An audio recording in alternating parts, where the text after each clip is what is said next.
Y bueno, está con nosotros Laura Alonso, diputada nacional, y Patricia Bull, diputada nacional. Voy a empezar con Patricia por este libro que has publicado, que me interesó mucho porque si lo entendí bien, ¿no? Ella es una tesis, por lo Sí. pronto, no es un libro, una tesis. Y la tesis, a ver si entendí bien, Patricia, es como que el argentino tiene una tendencia a la hegemonía y no da el cuero, no consigue articularla. Sí, sí, lo que busco trabajar en esta tesis, que fue una tesis doctoral, es esta combinación entre la hegemonía como intento de construir un sistema político y en cierto momento la anarquía de los mismos argentinos, que hasta destruimos esa lógica hegemónica, la terminamos desarmando y terminamos en una total y absoluta desarticulación, ¿no? Entonces, esta combinación de hegemonía y desarticulación es como una permanente, ¿no? Nosotros de golpe acumulamos poder, de golpe ese poder se desarma, volvemos a como un punto cero, y después volvemos a acumular, Es como y así el mito de sucesivamente. Sísifo, ¿no? Sí. Subimos la piedra y por se nos viene para abajo. Bueno, por eso es tan importante crear, digamos, que nuestro sistema constitucional, que nos preveía de este tipo de construcción hegemónica, lo pongamos en práctica, porque sería como una especie de barrera externa que nos limita a nosotros mismos a actuar en determinados parámetros, que nos permite tener límites, manejar las cosas de acuerdo a la ley, es decir, Es tener interesante justamente lo que como necesitamos. idea, ¿no? Es decir, es un hegemonismo desarticulado. Sí, exactamente, ¿no? sí. Sí, sí, así es. Bueno, espero que es una... Es decir, lo Lo que voy yo... a mostrar porque a ver. Ahí lo estoy mostrando. Porque es notable. Yo iba leyendo el libro y veía, bueno, pero somos hegemónicos, tenemos tendencia autoritaria, en definitiva, ¿no? Sí, claro. Y después cuando llega un momento de concretarla, se nos disipa. Bueno, fíjese que lo mismo pasó con las dictaduras militares, se sucedieron a sí mismas.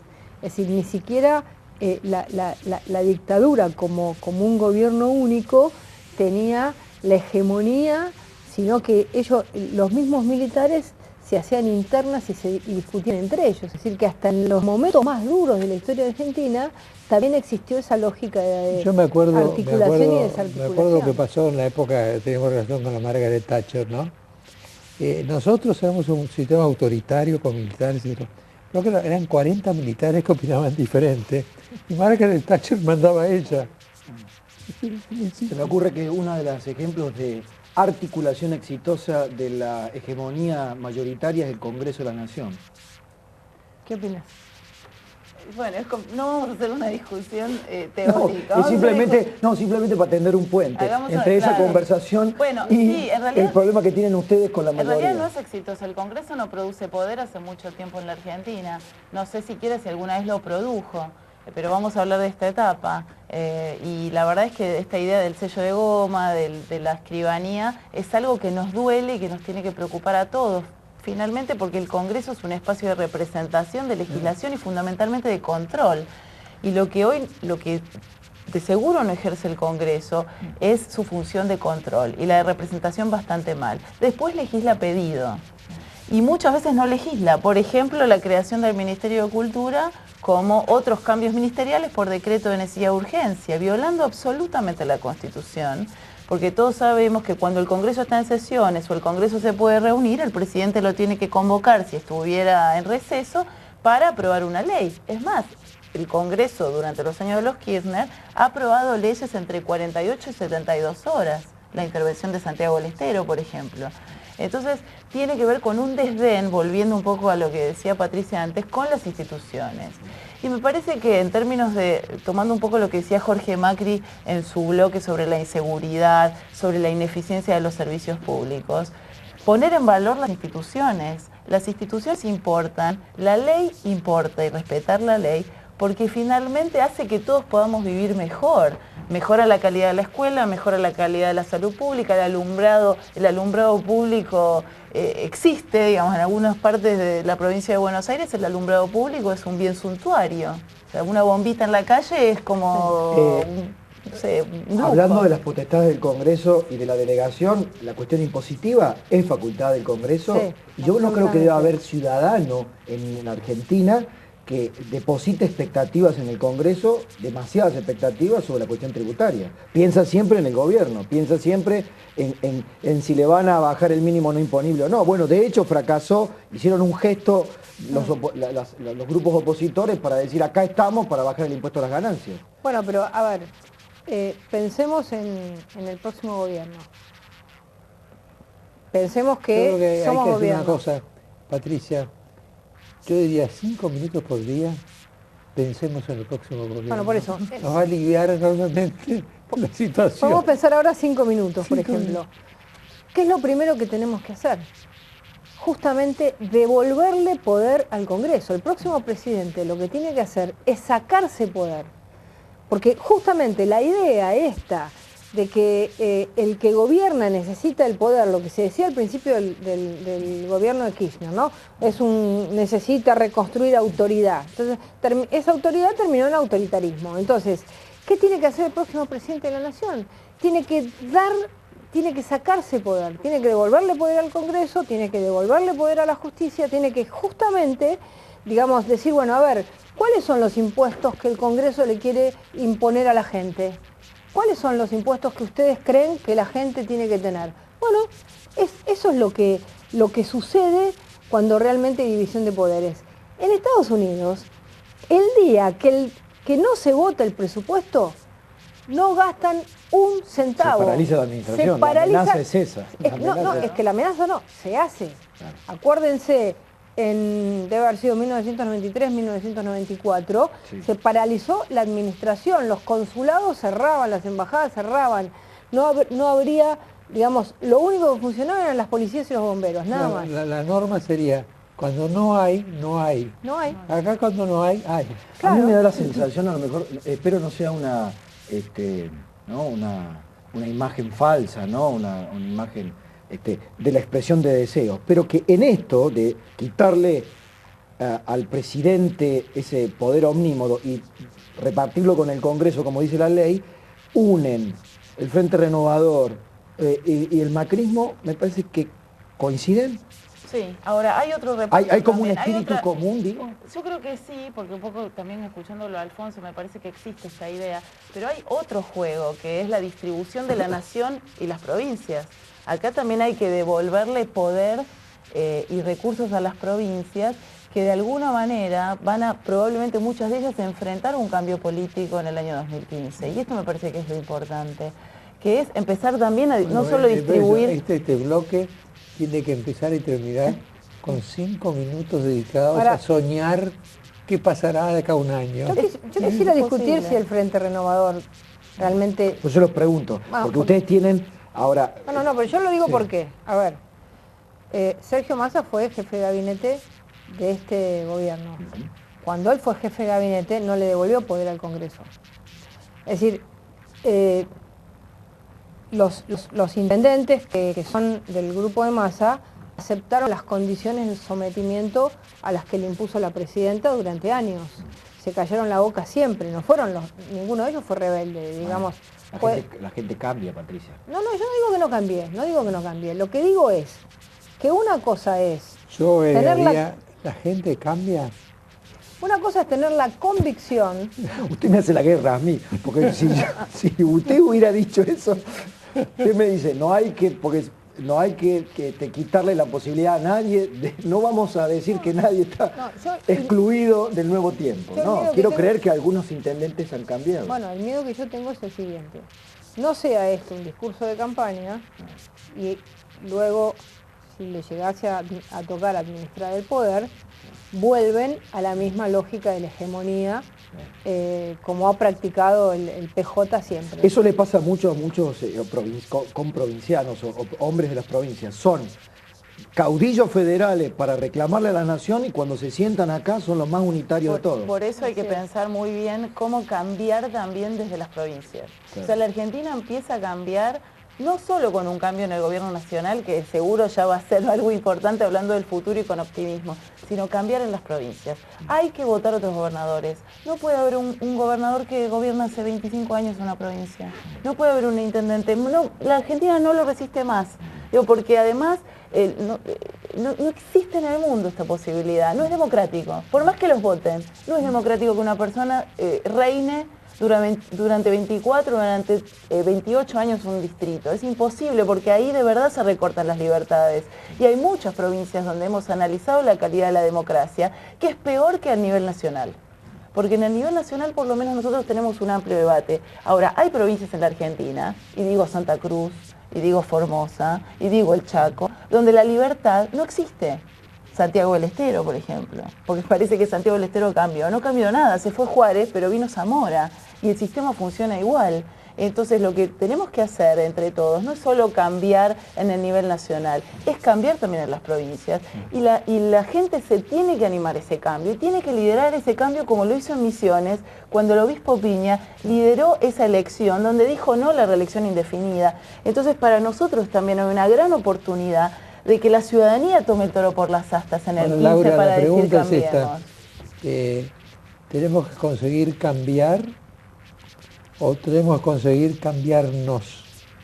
Las dos cosas, pero yo creo que hay una gran porción de los argentinos que hemos cambiado.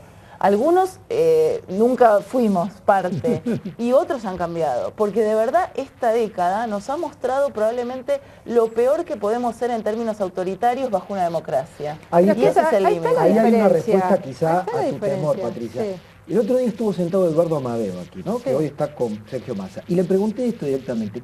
¿Qué garantía podés dar de que Massa, con el arrollador, ahora las encuestas lo ponen más cerca de Scioli, no se convierte en un nuevo Néstor Kirchner? En términos de esta, la visión omnímoda del poder, ¿no?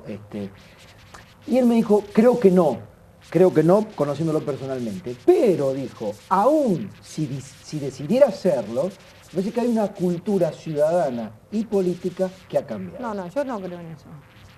¿No crees que han yo cambiado los tiempos? Yo creo que hay que plantearse, votar un gobierno que no sea la alternancia del mismo partido. Y Massa es un pedazo del partido de gobierno. Y en una buena democracia, el partido de gobierno tiene que, hacerse cargo de esta gestión. Y el partido de Massa, el 99% son parte de esta gestión, y la alternancia es votar a alguien que esté afuera de esta gestión. Eso es alternancia en democracia. Totalmente de acuerdo, ¿no? Lo otro es una... Mi argumento, perdóname, mi argumento no fue para abuenar a Massa, yo no. sino para decirte, hay además una reacción de la sociedad que no va a permitir, se llame Massa, se llame Scioli, pero es que no es así. o se llame Macri. La reacción de la sociedad se tiene que dar antes. La reacción de la sociedad se tiene que dar en no permitir que el partido de gobierno tenga, ¿no?, como se decía antes, el torturador malo y el torturador bueno, pero los dos forman parte de la misma tortura. No, eso es lo que tenemos que lograr. ¿Te parece que el peronismo es incorregible, como Borges? Sí. No, son tan corregibles que te muestran... No, al revés, son tan corregibles que te muestran dos caras. Entonces te quieren mostrar dos caras. Yo creo como Jano de esta mesa. Como Jano, te muestran uno, te muestran otro. Pero no, porque es cierto lo que dice. Esta es una discusión que es una discusión de interna, partidaria. Es una discusión del PJ, no es una discusión para la Argentina. Y entonces lo que hay que elegir es la alternativa nueva, lo distinto, lo diferente, en la nación y en las provincias y en los municipios. Jorge Macri fue electo hace 2 años. Y rompió una hegemonía de 24 años en el municipio de Vicente López. Yo no sé si ustedes lo recuerdan. Y por primera vez Vicente López muestra un cambio. La Ciudad de Buenos Aires, bueno, voy a hacer un poco de propaganda, pero es la realidad. La Ciudad de Buenos Aires en los últimos 6 años, con la gestión de Mauricio, ha mostrado cambio, ha mostrado transformación, innovación, nuevas ideas en política, nuevas formas de pensar, nuevas formas de hacer. ¿Por qué los argentinos nos vamos a dar la chance de elegir ese cambio? Y me parece que lo que dice Patricia es cierto. Hay que hacerlo antes, porque después es muy difícil. Después te pasa Gils Carbó en la procuración. y todo lo que está sucediendo con los fiscales en la Argentina. Entonces lo que hay que elegir es a aquellos que de verdad han demostrado que no son más de lo mismo. Y el diputado Massa es más de lo mismo. Quiero que decirles a ustedes que estoy de acuerdo con Me da la impresión de que no están con Massa ninguno. No, le quiero decirle que estoy de acuerdo con ese concepto. Ahora también le agregaría que gana un no peronista y hay que darle la chance a que haya un peronismo que se recicle o evolucione hacia el nuevo tiempo. Digamos, cuando se siente un peronista acá, digo, se ofendió la otra vez, no me acuerdo quién era, si era alguien de Scioli. Digo, con que sea más decente y más republicano, ya el peronismo habría evolucionado. No se puede ser más republicano o más decente, hay que ser decente y republicano, no es un tema de gradualidad. En México, el PRI al PAN le dio gobernabilidad. Entonces eso va a pasar el día que el peronismo en la oposición brinde gobernabilidad al que está gobernando. Es la tesis de Duhalde. Bueno, brinde gobernabilidad, no genere paros permanentes, no impida que el otro gobierne con la idea de que solamente un partido puede gobernar. El PRI, que estuvo 70 años en el poder, le dio gobernabilidad y le votó al PAN todas las leyes que el PAN necesitaba para gobernar. Entonces, eso lo vamos a saber dentro de 4 años. Recién ahí vamos a saber si el peronismo quiere tener un rol democrático o no quiere tener un rol democrático. Última pregunta. ¿Por qué creen que Scioli y Massa hoy lideran las encuestas presidenciales? Yo creo que hoy no hay encuestas presidenciables. No existen. No hay encuestas presidenciables a 1 año y medio de una elección. Así que, digamos, lo que hay son construcciones y lo que evidentemente ha pasado es que Massa ganó la provincia de Buenos Aires hace poco tiempo y todavía es un fenómeno y está el partido de gobierno que siempre lleva una ventaja. Pero creo que se están abriendo caminos muy fuertes a que exista una tercera vía en la Argentina con posibilidades de romper lo que pasó hasta ahora, que fue que los terceros partidos terminaron siempre negociando y terminaron, digamos, siendo o parte del peronismo o parte del radicalismo. Esa es una oportunidad, vamos a aprovecharla. Pues yo voy a proponer, lo que propuse al principio del bloque, imaginemos la Argentina que queremos. Bueno, es una Argentina con plenas libertades y con instituciones que funcionen. ¿Para qué? Para que los recursos que aportan los contribuyentes lleguen en servicios públicos como corresponde, no la Argentina del descontrol. Y es una Argentina donde no tiene lugar la impunidad. Es una Argentina donde nosotros tenemos el compromiso también de garantizar fiscales y jueces independientes con las reformas que sean necesarias y además las propias investigaciones que tenga que hacer cada funcionario que asuma un rol en el Poder Ejecutivo. Porque usted llega a un lugar y ¿qué hace? Un arqueo de caja y se fija qué le dejaron. Y probablemente cuando empecemos a mirar qué nos dejaron, vamos a encontrar muchas cosas que tengamos que denunciar. Yo le voy a decir 2 frases nada más. Desarrollo en vez de populismo y progreso en vez de subsidios y dádivas. Con esas 2 cosas e institucionalidad, la Argentina sale adelante. ¿Estás de acuerdo? Por supuesto. Bueno, ya está. Ya está. ¿Qué vamos? Nos vamos, apagamos la luz. Muchas gracias. Gracias. Gracias a los dos. Gracias a los dos. Quedan las conclusiones.